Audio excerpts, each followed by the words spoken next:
Good morning all of you. कैसे हैं आप सब? मैं तृप्ति दुबे UIS एकेडमी कोरबा से बायोलॉजी की नई क्लास के साथ आपके सामने उपस्थित हुई हूँ। बहुत दिनों से वीडियो नहीं आ पा रहा था, मुझे पता है। बहुत सारे बच्चों का रेगुलरली कमेंट आ रहा था कि मैम आप लाइव आकर क्लास लीजिए, लेकिन तबीयत ख़राब हो गया था मेरा, इस वजह से मैं लाइव आकर आप लोगों का क्लास नहीं ले पा रही थी। इसका आंसर रीडर के माध्यम से आप लोगों का क्लास लिया जा रहा था, बट अब मैं ठीक हो गई हूँ। अब क्लास भी कंटिन्यू रहेंगी, हर एक सब्जेक्ट कंप्लीट किया जाएगा, हर एक सिलेबस कंप्लीट किया जाएगा। तो बिना टाइम वेस्ट किए आज का क्लास स्टार्ट करते हैं।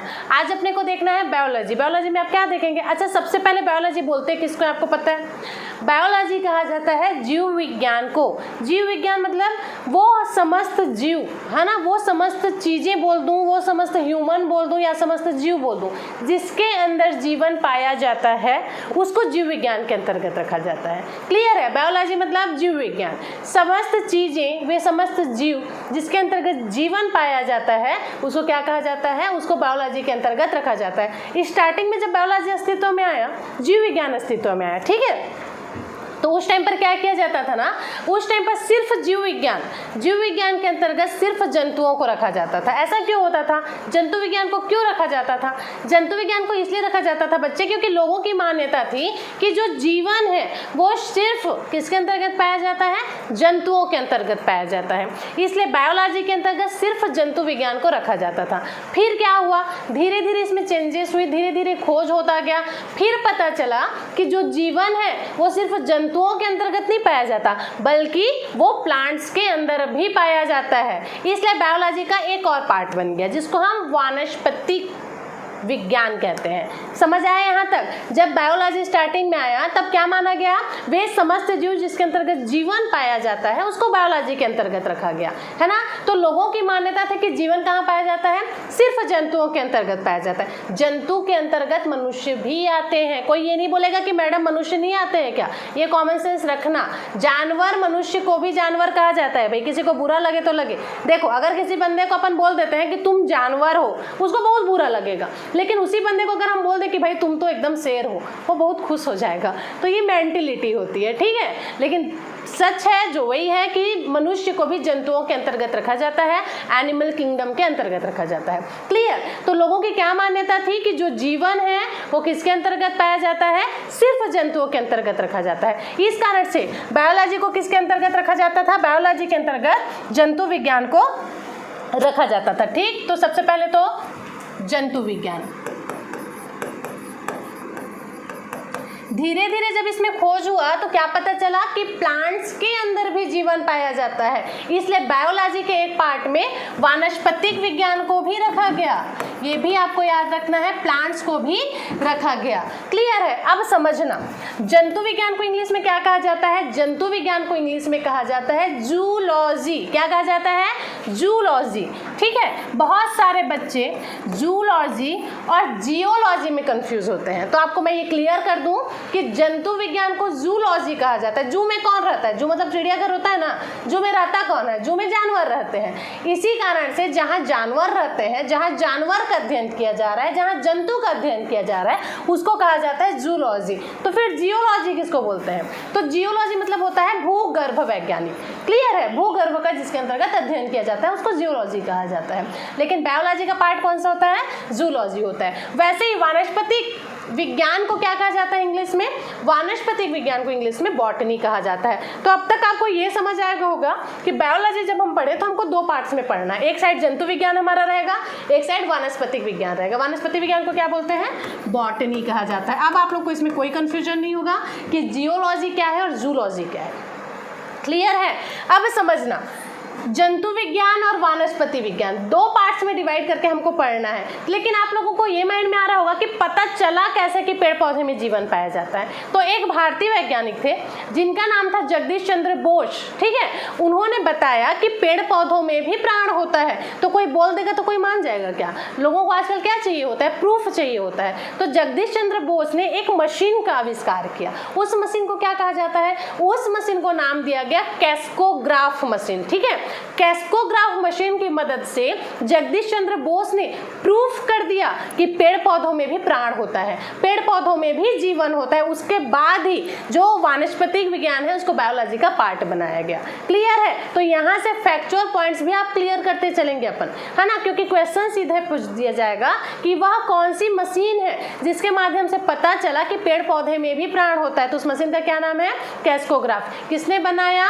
जगदीश चंद्र बोस। कहाँ के वैज्ञानिक थे? भारतीय वैज्ञानिक थे। यहाँ तक क्लियर है? अब समझेंगे, जब हम बायोलॉजी पढ़ रहे हैं तो सबसे पहले तो आपको ये पता होना चाहिए कि बायोलॉजी के बाबूजी कौन है, फादर ऑफ बायोलॉजी कौन है? तो फादर ऑफ बायोलॉजी माना जाता है अरस्तु को, क्योंकि बायोलॉजी के शुरुआत में सिर्फ जंतु विज्ञान को बायोलॉजी का पार्ट रखा गया था, इसलिए जंतु विज्ञान के भी फादर किसको माना जाता है? अरस्तु को माना जाता है। क्लियर? बॉटनी बाद में आया है, तो बॉटनी के जो फादर है फिर अब यहाँ से चेंज हो जाते हैं। तो बॉटनी के फादर किसको माना जाता है? बॉटनी का फादर माना जाता है थियोफेस्टस को। किसको माना जाता है? थियोफेस्टस को। बायोलॉजी के बाबूजी अरस्तु, जूलॉजी के बाबूजी अरस्तु, लेकिन वनस्पति विज्ञान के बाबूजी थियोफेस्टस। क्लियर?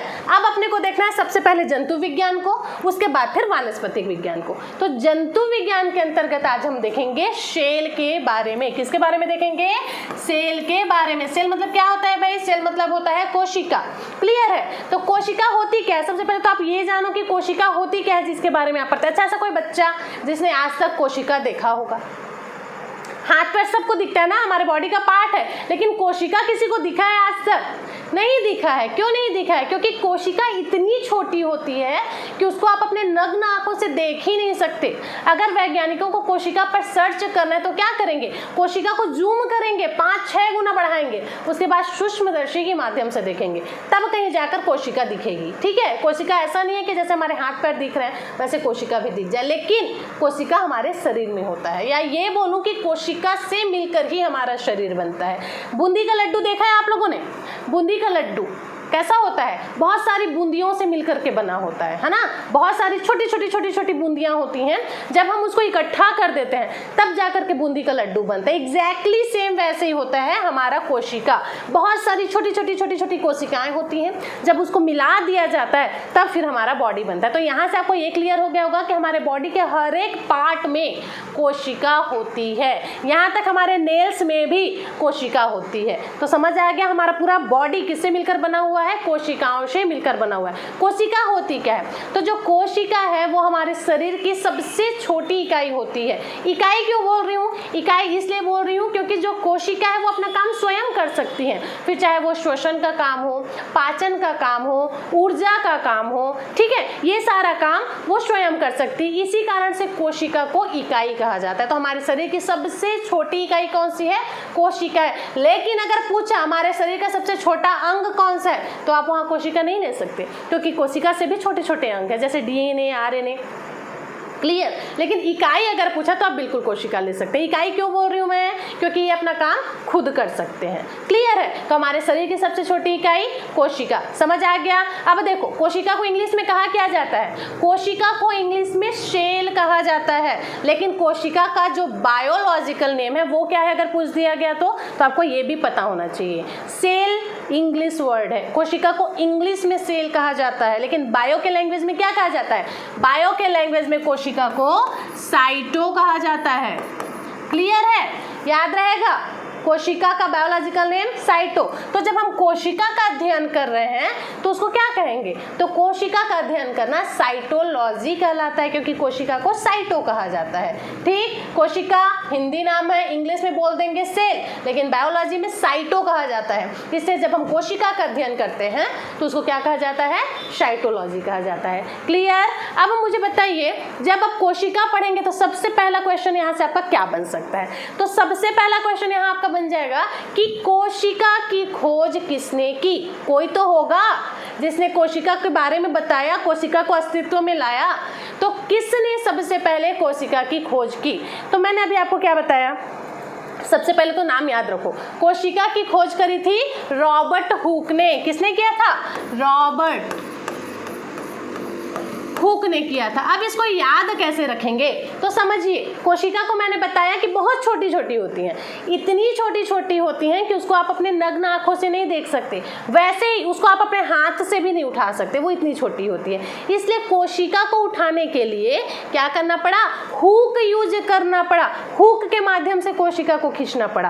ठीक है, तो सबसे पहले कोशिका को कैसे निकाला गया, तो सबसे पहले कोशिका को हुक से निकाला गया। तो आपको याद रहेगा रॉबर्ट हुक। तो कोशिका की खोज सबसे पहले किसने करी, रॉबर्ट हुक ने करी। कैसे करी, हुक से निकाल कर करी। क्लियर, तो ये याद रहेगा, हुक याद रहेगा। देखो रॉबर्ट हुक ने कोशिका तो खोज लिया है ना, लेकिन इसमें भी एक ट्विस्ट आ गया। ट्विस्ट क्या है, रॉबर्ट हुक ने इतनी मेहनत करके कोशिका खोजा, लेकिन जो कोशिका निकली वो मरी हुई कोशिका थी। ठीक है, तो क्या फर्क पड़ता है, लेकिन पहला खोज तो इसी ने किया ना, चाहे मरी हुई कोशिका को खोजा या जिंदा कोशिका को खोजा। तो याद क्या रखना है, कोशिका की सबसे पहली खोज रॉबर्ट हुक ने करी थी। कैसे करी थी भाई, हुक से निकाल के करी थी, तो आराम से आपको याद हो जाएगा। लेकिन मरी हुई कोशिका की खोज की थी। तो यहाँ से एक दूसरा क्वेश्चन बन जाता है कि जब रॉबर्ट हुक ने मरी हुई कोशिका की खोज करी, तो फिर जिंदा कोशिका का खोज किसने किया, जीवित कोशिका का खोज किसने किया, तो जीवित कोशिका का खोज किया था हॉक ने। क्या, किसने, हॉक। मरी हुई कोशिका हुक से हमने निकाला, मरी हुई कोशिका को कैसे निकाला हमने, हुक से पकड़ कर निकाला। और जीवित कोशिका के लिए हॉक, हुक हॉक, मरी हुई कोशिका हुक, जीवित कोशिका हॉक। बस ये याद रखो, मरी हुई कोशिका की खोज किसने की, रॉबर्ट हुक ने की। जीवित कोशिका की खोज किसने की, हॉक ने की। हॉक का पूरा नाम क्या है, हॉक का पूरा नाम है एंटिनो वॉन लियोनहॉक। ठीक है, तो याद रखेंगे, हुक हॉक याद रखो, वहां से आंसर ले लोगे आप। क्लियर है, तो मरी हुई कोशिका हो गया, जीवित कोशिका हो गया। ठीक, अब ये दोनों महाशय ने क्या किया, कोशिका तो खोज लिया, ठीक है, कोशिका के बारे में सबको बता दिया, लेकिन कोशिका खोजने के बाद ये चले गए, गायब हो गए। अब लोग हो गए कंफ्यूज कि इन्होंने आखिर कोशिका खोजा क्यों। अब कोशिका तो इन्होंने खोज दिया, लेकिन अब इसका करना क्या है, क्या करना है हमको कोशिका का, किसी को कोई आइडिया नहीं। तब ये बताने के लिए फिर दो व्यक्ति एंटर करते हैं। कौन व्यक्ति भाई, स्लाइडेन और स्वान। स्लाइडेन और स्वान, इनका होता है एंटर। ठीक है, अब ये आए, अब इन्होंने बताया, खोजा किसी और ने और उसके बारे में डिटेलिंग किसी और ने किया। ठीक है, हुक और हॉक ने क्या किया, कोशिका खोज दिया, लेकिन जब स्लाइडेन और स्वान आए तब उन्होंने बताया कि कोशिका खोजा क्यों गया है। मतलब क्या, कोशिका का सिद्धांत किसने दिया, तो कोशिका का सिद्धांत स्लाइडेन और स्वान ने दिया। क्लियर है, कोशिका का सिद्धांत किसने दिया, स्लाइडेन एवं स्वान ने दिया। क्या दिया, उन्होंने बताया कि जो हमारा पूरा बॉडी है वो किससे मिलकर बना हुआ है, कोशिकाओं से मिलकर बना हुआ है। अपने सिद्धांत में उन्होंने यही बताया कि जो हमारा पूरा बॉडी है वो बहुत सारी छोटी छोटी कोशिकाओं से मिलकर के बना हुआ है। ये सिद्धांत किसने दिया, स्लाइडेन और स्वान ने दिया था। देखिए होता क्या है, जब हम घर बनाते हैं, है ना, घर बनाते तो सबसे पहले किसकी जरूरत पड़ती है, तो घर बनाते तो बहुत सारी चीज़ों की जरूरत पड़ती है। ईंट की जरूरत पड़ती है, रेत की जरूरत पड़ती है, सीमेंट की जरूरत पड़ती है, बहुत सारी चीज़। लेकिन मेनली अपन क्या याद रखते हैं, ईंट, क्योंकि वो दिखता है। ठीक है, इस कारण से अब हमको बनाना है घर। अब घर बनाएंगे तो सबसे पहले हमको घर बनाने के लिए क्या चाहिए, सबसे पहले घर बनाने के लिए हमको चाहिए ईंट। क्लियर, उसके बाद फिर वैसे ही हमारा बॉडी बनाना है हमको। अब बॉडी बनाने के लिए सबसे पहले क्या चाहिए, शरीर, हमारा शरीर बनाना है पूरा, तो इसके लिए सबसे पहले हमको चाहिए होती है कोशिका। जैसे घर बनाने के लिए सबसे पहले ईंट चाहिए, वैसे हमारा पूरा बॉडी बनाने के लिए सबसे पहले सेल चाहिए होता है। ठीक है, अब ईंट को क्या करते हैं, ईंट को एक के ऊपर एक के ऊपर एक के ऊपर जमाते चले जाते हैं, है ना, तब जाकर तो दीवार खड़ी होगी। तो जब ईंट को एक के ऊपर रखेंगे तो ईंट से क्या बना, दीवार। ईंट से क्या बना, दीवार। दीवार को क्या कहा जाता है इंग्लिश में, वॉल कहा जाता है। वैसे ही जब हम अपना बॉडी बना रहे हैं तो हम शेल को सबसे पहले रखते हैं, उसके ऊपर सेल को जब जमाते जाते हैं तो क्या बनता है, सेल को जब जमा लिया जाता है तो इससे बनता है ऊतक। क्या बनता है, ऊतक। ऊतक मतलब टिश्यूज, है ना, उसको क्या कहा जाता है, ऊतक कहा जाता है। क्लियर है, तो जब ईंट को जमाते हैं तो दीवार बनता है, वैसे ही जब सेल को जमाते जाते हैं तो ऊतक बनता है। अब बन गया हमारा दीवार। दीवार जब बन गया तो क्या होगा, एक दीवार खड़ा हो गया तो फिर दूसरा दीवार बनाएंगे, दोनों दीवार जब खड़ा हो गया तो बन जाता है कमरा। वैसे ही क्या बन जाएगा अब यहाँ पे, दीवार बन गया तो अब कमरा भी बन जाएगा। एग्जैक्टली सेल बन गया तो ऊतक बन जाएगा, और जब ऊतक को हम एक फिक्स सीक्वेंस में जमाते हैं तब क्या बनता है, ऑर्गन्स। क्या बन जाता है, ऑर्गन्स। इसको क्या कहा जाता है, अंग। देखो जैसे घर भी बना रहे हो तुम, है ना, तो ईंट है, ईंट से आपको घर बनाना है, तो ईंट को अगर आप एकदम फिक्स सीक्वेंस में नहीं रखोगे, तिरछा मिर्छा उल्टा सीधा रख दोगे, तो क्या सही दीवार खड़ी हो पाएगी, एक मजबूत नहीं हो पाएगी ना। वैसे हमारी बॉडी के साथ होता है। इसमें क्या होता है, जो ऊतक होते हैं, टिश्यूज होते हैं, उनको एकदम फिक्स सीक्वेंस में आपको रखना है, तब जा करके आपका क्या बनेगा, ऑर्गन्स बनेगा, आपके अंग बनेंगे। अब देखो कमरा भी बन गया, इधर हमारा अंग भी बन गया। अब जब कमरा बन गया तो लास्ट फिनिशिंग काम बचता है, बहुत सारे कमरा बनाकर उसके ऊपर में क्या कर देते हैं, शीट बनाना है तो शीट, और जिसको छत बनाना है वो छत बना देते हैं। फाइनली हमारा घर बन जाता है, क्योंकि जब तक घर नहीं बनेगा चीजें सुव्यवस्थित नहीं हो सकती। वैसे ही जब अंग बन गया तो लास्ट में उसको एक फिक्स सीक्वेंस में जमाकर इकट्ठा कर दिया जाता है, तब जा करके हमारा क्या बन जाता है, बॉडी बन जाता है। क्लियर। तो यही जो चीजें हैं, ये जो सिद्धांत है, ये दिया था स्लाइडेन एवं श्वान ने। मतलब हमारा पूरा बॉडी कोशिका से मिलकर बना है, तो किस प्रकार से बॉडी बना है, यही जो सिद्धांत है वो किसने दिया था, स्लाइडेन एवं श्वान ने। तो क्लियर हुआ, घर जैसे बनता है वैसे हमारी बॉडी बनती है। घर बनने के लिए सबसे पहले ईंट चाहिए, बॉडी बनने के लिए सबसे पहले कोशिका चाहिए। ठीक, कोशिका से दीवार बनेगा तो ईंट से दीवार बनेगा तो कोशिका से क्या बनेगा, ऊतक बनेगा। दीवार के बाद कमरा बनेगा, इधर ऊतक के बाद अंग बनेगा, और कमरा के बाद लास्ट फिनिशिंग हमारा घर बन जाएगा। वैसे अंग को जब हम मिला देंगे तो पूरा हमारा बॉडी बन जाएगा। ठीक, ये एक सिद्धांत है, इसको इसी वे में आपको याद करना है ताकि चीजें आपको आराम से याद हो सके। शेल मतलब कोशिका होता है, ऊतक मतलब टिश्यू होता है, अंग ऑर्गन्स को कहा जाता है, और बॉडी मतलब शरीर होता है। इस प्रकार से हमारा जो पूरा बॉडी है वो बन जाता है। तो क्लियर हुआ, कोशिका की खोज किसने करी, हुक और हॉक ने, लेकिन कोशिका का सिद्धांत किसने दिया, स्लाइडेन एवं श्वान ने। अब देखो कोशिका पढ़ रहे हैं, यहाँ से क्वेश्चन पूछ लेगा, ओवरऑल सबसे बड़ी कोशिका किसकी होती है। ओवरऑल मतलब क्या, सिर्फ एनिमल्स में नहीं, सिर्फ मनुष्यों में ही नहीं, सिर्फ जंतुओं में ही नहीं, सभी ओवरऑल सबसे बड़ी कोशिका कहाँ होती है, किसकी होती है। तो ओवरऑल में जब पूछे तो सबसे बड़ी जो कोशिका होती है वो शुतुरमुर्ग के अंडे की होती है। किसकी होती है, शुतुरमुर्ग के अंडे की होती है। ओवरऑल में शुतुरमुर्ग का जो अंडा, नारियल पानी पिए हो कभी, नारियल देखा है, तो जो नारियल पानी पीने के लिए जिस आकार का नारियल होता है ना, उसी के आकार का शुतुरमुर्ग का अंडा का कोशिका होता है। ठीक है, तो ये जो कोशिका है वो सबसे बड़ी होती है साइज में। इसी कारण से सबसे बड़ी कोशिका किसकी होती है, शुतुरमुर्ग के अंडे की होती है। और सबसे छोटी कोशिका किसकी होती है, तो सबसे छोटी कोशिका होती है माइकोप्लाज्मा की। क्लियर है, ये हो गया ओवरऑल। अगर क्वेश्चन में पूछूं मनुष्यों को लेकर के कि मानव में संपूर्ण मनुष्य प्रजाति, मानव के अंतर्गत फीमेल्स भी आती है, मेल्स भी आती है ना, तो क्लियर रखेंगे। तो संपूर्ण मानव प्रजाति में पूरे मनुष्य में सबसे बड़ी कोशिका किसकी होती है, तो पूरे मनुष्य में, पूरे मानव प्रजाति में सबसे बड़ी जो कोशिका होती है वो फीमेल के ओवम की होती है।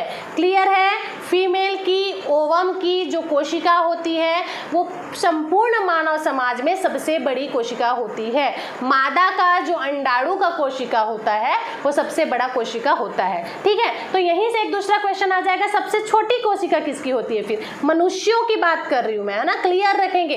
पहला जो शुतुरमुर्ग वाला बताई ओवरऑल था, ओवरऑल सबसे बड़ा शुतुरमुर्ग का अंडा होता है, सबसे छोटा माइकोप्लाज्मा। लेकिन अगर क्वेश्चन में क्लियर दिख रहा है कि मनुष्यों में सबसे बड़ा कोशिका कौन सा होता है, तो मनुष्यों में सबसे बड़ा कोशिका फीमेल के ओवम का होता है, मादा में पाई जाने वाली अंडाणु की होती है। ठीक, अब दूसरा क्वेश्चन यहां से बन जाएगा कि मानव में सबसे छोटी कोशिका किसकी होती है, तो मानव में सबसे छोटी कोशिका जो है मेल्स के स्पर्म की होती है।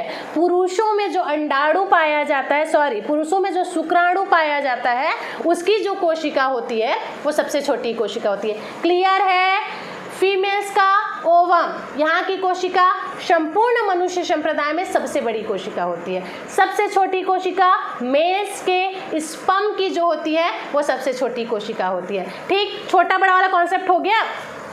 अब एक क्वेश्चन होता है यहाँ से कि मनुष्यों में सबसे लंबी कोशिका कहाँ पाई जाती है। लंबी मतलब समझ रहे, कुतुब मीनार को क्या बोलोगे, कुतुब मीनार को लंबा ही ना बोलेंगे, बस वही है। तो छोटा बड़ा समझ आ गया था, लंबा नहीं समझ आ रहा था, इसलिए कुतुब मीनार का एग्जाम्पल। तो कुतुब मीनार को हम क्या बोलेंगे, सबसे लंबा मीनार है। एग्जैक्टली सबसे लंबी कोशिका कहाँ होती है, तो मनुष्यों में जो ब्रेन की कोशिका होती है वो सबसे लंबी कोशिका होती है। तीन चीजें हैं, तीनों याद रखनी है, छोटी, बड़ी और लंबी। छोटी कोशिका कौन सी होती है, मेल्स का स्पर्म, बड़ी कौन सी होती है, फीमेल्स का ओवम। क्लियर। और सबसे लंबी कोशिका कौन सी होती है, ब्रेन की कोशिका होती है। जो हमारा ब्रेन है ना, ये न्यूरॉन से मिलकर के बना होता है, इस कारण से ब्रेन को न्यूरॉन भी बोल दिया जाता है। इसलिए जो ब्रेन के डॉक्टर होते हैं उनको न्यूरोलॉजिस्ट कहा जाता है। क्या कहा जाता है, न्यूरोलॉजिस्ट कहा जाता है। क्यों, क्योंकि जो हमारा ब्रेन है वो न्यूरॉन से मिलकर के बना होता है 90%, 10% किसी और चीज़ से मिलकर के बना होता है। आगे बताऊंगी। फिलहाल यहाँ तक क्लियर हो गया आपका, छोटी कोशिका, बड़ी कोशिका, लंबी कोशिका,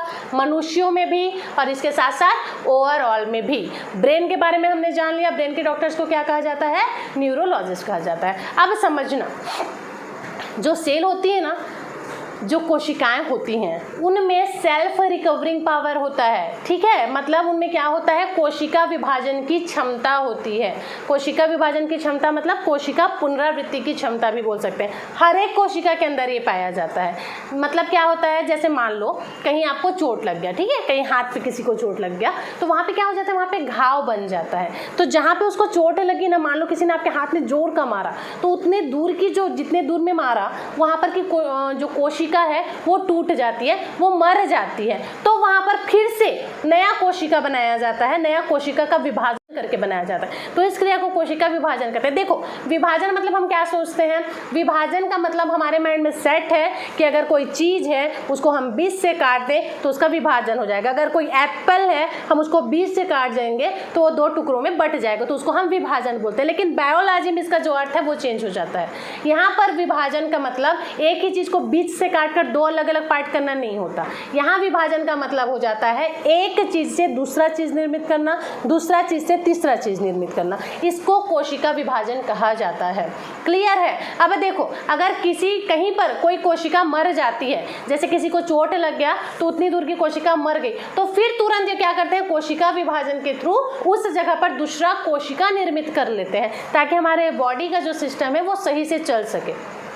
क्लियर है। तो कोशिकाओं में क्या पाया जाता है, सेल्फ रिकवरिंग पावर पाया जाता है, कोशिका विभाजन की क्षमता होती है, जिसको पुनरावृत्ति भी कहा जाता है। यहाँ तक क्लियर। अब यहाँ से एक क्वेश्चन पूछा जाता है कि मनुष्य की बॉडी में सबसे ज़्यादा कोशिका विभाजन की क्षमता किस पार्ट में होती है।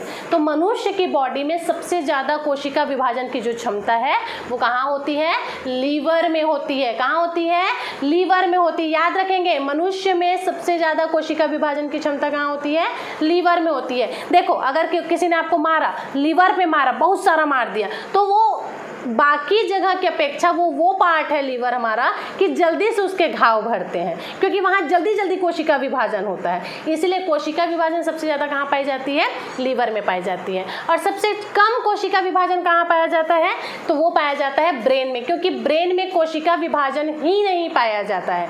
क्लियर है। ब्रेन एक ऐसा पार्ट है हमारे बॉडी का जहाँ कोशिका विभाजन नहीं होती। अगर डायरेक्ट आपसे क्वेश्चन में पूछ देगा कि वह कौन सी कोशिका है जो जन्म के समय से एक ही होती है, मतलब जब आपका जन्म हुआ तब जो कोशिका है वो आपके मृत्यु तक होगी, उसमें किसी प्रकार का कोई कोशिका विभाजन नहीं होगा। तो आपको याद रखना है वो हमारी ब्रेन होती है जहाँ कोशिका का विभाजन नहीं होता है। तो सबसे ज़्यादा कोशिका विभाजन कहाँ होता है, सबसे ज़्यादा कोशिका विभाजन हमारे लीवर में होता है। सबसे कम या बिल्कुल भी कोशिका विभाजन कहाँ नहीं होता, तो वो हमारा ब्रेन है जहाँ कोशिका विभाजन बिल्कुल भी नहीं होता। जब आप जन्म लेते हैं उस टाइम पे आपके ब्रेन में जो एक कोशिका फिक्स हो गई, बस वो वही कोशिका ही रहेगी आपके मृत्यु तक, क्योंकि यहाँ कोशिका विभाजन की कोई प्रक्रिया ही नहीं होती है। इसी कारण से लोग क्या कहते हैं कि अगर किसी के ब्रेन में चोट लग जाती है, अगर इधर उधर मारा कोई आपको, तो आपके बचने की संभावना है निश्चित रूप से। क्योंकि बॉडी के हर एक पार्ट में कोशिका है और हर कोशिका क्या करती है, अपना कोशिका विभाजन के माध्यम से अगर एक कोशिका मर गई तो तुरंत दूसरा बना लेती है, ठीक है, रिकवर कर लेती है। लेकिन ब्रेन एक ऐसा जगह है जहाँ कोशिका विभाजन ही नहीं होता है। इसी कारण से अगर आपके ब्रेन में चोट लग गई, अगर किसी ने मारा और ब्रेन को मार दिया तो सबसे पहले तो ऊपरी परत को मारेगा, ऊपरी परत को अगर मारा तो आप बच जाएंगे, ठीक। उसके नीचे में एक परत होती है, अगर वहाँ पर को भी मारा तो वहाँ भी आप बच जाएंगे, लेकिन उसके नीचे हमारा ब्रेन होता है। अगर किसी ने बहुत ही जोर से मार दिया और पूरा आपका ब्रेन में चोट पहुंच गया तो फिर आपका बचना पॉसिबल नहीं हो पाएगा। क्यों? क्योंकि मैंने बताया वहां सिर्फ एक कोशिका होती है, वो कोशिका मर गई तो दूसरा कोशिका ही नहीं बन पाएगा आपका, ठीक है। तो कोशिका विभाजन ही नहीं होगा, इसलिए अगर ब्रेन में चोट लग गया तो कोशिका विभाजन नहीं हो पाता है। क्लियर है? तो सबसे ज्यादा कोशिका विभाजन लिवर में होती है, ब्रेन में बिल्कुल भी कोशिका विभाजन नहीं होता। इसलिए आपने देखा होगा अगर किसी के ब्रेन में चोट पहुंच गई फिर वो सही नहीं हो पाता है, वो ठीक नहीं हो पाता है, वो मर जाता है। आपने देखा होगा मूवी आई थी बीच में, कौन कौन सी मूवी आई थी, जैसे कि हमारा गजनी आया था, बहुत सारे बच्चों ने देखा होगा गजनी, यही सिस्टम था सेम, उसमें उसके माइंड पर चोट लगा था, इसी कारण से वो सही ही नहीं हो पाया लास्ट तक, ठीक है। तेरे नाम की मूवी देखे हैं, वहाँ भी क्या था, वहाँ भी यही सेम केस था, ब्रेन में उसकी चोट लग गई थी इसलिए वो पागल हो गया था, ठीक है। तो वही है, अगर ब्रेन में आपका चोट लग जाता है तो आप कभी सही नहीं हो पाएंगे। क्यों? क्योंकि ब्रेन में कोशिका विभाजन की क्षमता ही नहीं पाई जाती है। और दोनों ही मूवी में आपने क्या देखा, ये दोनों ही हालत क्या होता है, आमिर खान और सलमान खान, दोनों की हालत किसके कारण खराब होती है, प्रेम में पड़ गए थे दोनों के दोनों बेचारे, लड़की के चक्कर में पड़ गए थे, प्यार के चक्कर में पड़ गए थे, इसी कारण से क्या हुआ, इसी कारण से उनका ब्रेन ही काम करना बंद कर दिया, ठीक है। तो देख लो सामने है अंजाम, इसी कारण से क्या बोला जाता है, प्यार करने से पहले प्यार का अंजाम देख लो, ठीक है। प्यार करने से पहले प्यार का अंजाम देख लो, और अगर अभी भी विश्वास नहीं आ रहा है तो जाकर गजनी और तेरे नाम देख लो, यही असर होता है भाई, ठीक है। लड़की के चक्कर में सब खराब हो जाता है। इसी कारण से क्या करना है, अपने ब्रेन को सही रखना है, दिमाग को सही रखना है, क्योंकि अगर कहीं और चोट खा गए तो बच भी जाओगे, लेकिन अगर ब्रेन में चोट लग गई तो फिर नहीं बच पाओगे। क्लियर? तो यहाँ तक चीज़ें क्लियर हैं। अब हम बात करेंगे कोशिका के बारे में। देखो कोशिका हम पढ़ रहे हैं ना, कोशिका एक हमारे बॉडी का पार्ट है, ये समझो, लेकिन जो कोशिका है वो खुद बहुत सारे अंगों से मिलकर के बनी होती है। जो हमारा कोशिका है उसके अंदर खुद बहुत सारे ऑर्गन्स पाए जाते हैं, और उन ऑर्गन्स को क्या किया जाता है ना, एक झिल्ली में पैक करके रखा जाता है। समझेंगे? ये वो झिल्ली है, ठीक है, जिसके अंदर क्या होगा, कोशिका के जितने भी अंग हैं वो पैक रहेंगे। इस कारण से इस झिल्ली को क्या कहा जाता है, इसको कोशिका झिल्ली कहा जाता है, कोशिका झिल्ली कहा जाता है। प्लाज्मा मेम्ब्रेन या मेम्ब्रेन प्लाज्मा, जो बोलना है वो बोल सकते हैं आप इंग्लिश में।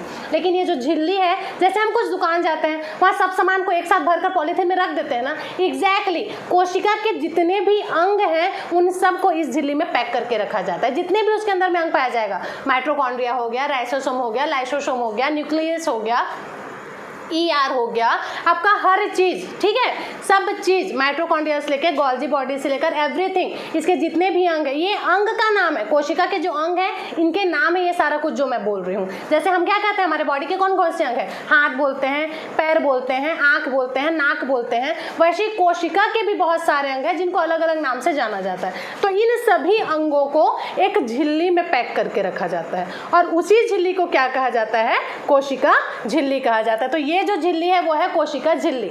अब ये कोशिका झिल्ली के अंदर क्या क्या अंग है, कौन कौन सा सामान भरा हुआ है इस झिल्ली में, उनके बारे में हमको एक एक अंग के बारे में डिटेल कर करके पढ़ना है।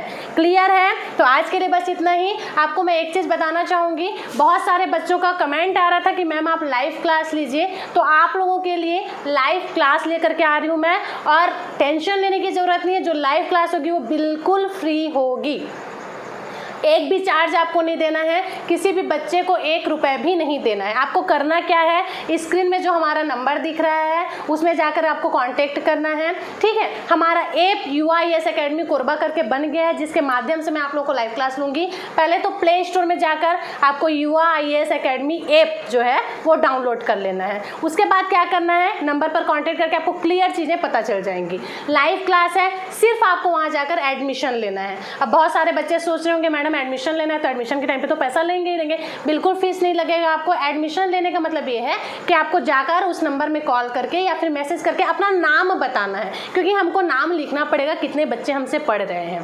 ठीक, इस वजह से सिर्फ आपको वहाँ अपना नाम बताना है और अपना नंबर देना है, जिसको मैं एक ग्रुप में ऐड कर पाऊँ और जब मैं लाइव क्लास लूँ तो आप सबके पास मेरा लिंक मैं शेयर कर सकूँ। पैसा की बिल्कुल भी ज़रूरत नहीं है, बिल्कुल फ्री ये क्लास जो है आप लोग के लिए रखा गया है। कारण सिर्फ ये है कि अभी जो लॉकडाउन चल रही है, कोरोना वायरस चल रहा है, जिसके कारण इतना ज़्यादा आहत पहुँचा है मनुष्यों को, उनके खुद के फाइनेंशियल कंडीशन, अच्छे लोगों की फाइनेंशियल कंडीशन में कमी आ गई है। ये सारा कुछ देखते हुए, बच्चों के फ्यूचर को ध्यान में रखते हुए मैंने डिसीजन लिया कि सभी बच्चों को फ्री क्लास, लाइव क्लास दिया जाएगा। आप देख सकते हैं यूट्यूब में भी हमारे जो सारे वीडियो हैं वो बिल्कुल फ्री है, उसके लिए भी आपको पैसा पे करने की ज़रूरत नहीं है। लाइव क्लास जो मैं लूँगी वो भी वैसे ही बिल्कुल फ्री रहेगा।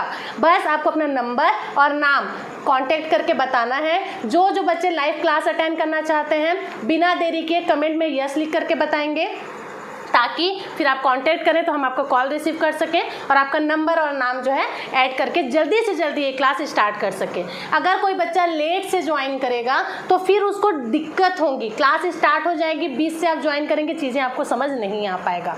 इस लाइव क्लास का फ़ायदा ये है बच्चे, एक तो ये बिल्कुल फ्री कॉस्ट है, 1 रुपया आपको नहीं देना है इसमें। इसके साथ साथ क्लास के साथ साथ हर वीक में मैं टेस्ट भी रखूँगी। 1 हफ्ता मैंने कितना पढ़ाया, मेरे बच्चों को कितना समझ आया, वो चेक करने के लिए वीक में 1 दिन 2 दिन, ठीक है, जैसा भी है देख लेते हैं, उस हिसाब से आपके लिए एग्जाम रहेगा, टेस्ट देना होगा सिर्फ आपको चेक करने के लिए। क्लियर है? तो जो बच्चे लाइव क्लास के माध्यम से मुझसे पढ़ना चाहते हैं जल्दी से कमेंट करें, कमेंट में यस लिख करके भेजें और अपना जो स्क्रीन में नंबर दिख रहा है उसमें व्हाट्सएप में मैसेज छोड़ सकते हैं या फिर कॉन्टैक्ट करके जल्दी से जल्दी अपना नाम ऐड करवा लेंगे। प्लस मेरा वीडियो कैसा लगा ये भी आपको बताना है, जरूर से बताना है। लाइक करिए, ज़्यादा से ज़्यादा शेयर करिए ताकि बहुत सारे बच्चों को ये वीडियो मिल सके और इस वीडियो के माध्यम से उनको ये पता चल सके कि फ्री में लाइव क्लास दी जा रही है। तब तक के लिए thank you so much for watching this video. कल ये क्लास कंटिन्यू रहेगा, कोई भी क्लास स्किप नहीं करेगा, क्योंकि बायोलॉजी एकदम इंटरेस्टिंग सब्जेक्ट है तब जब आप उसको रेगुलरली पढ़ेंगे। क्लियर है? तब तक के लिए thank you so much again, thank you.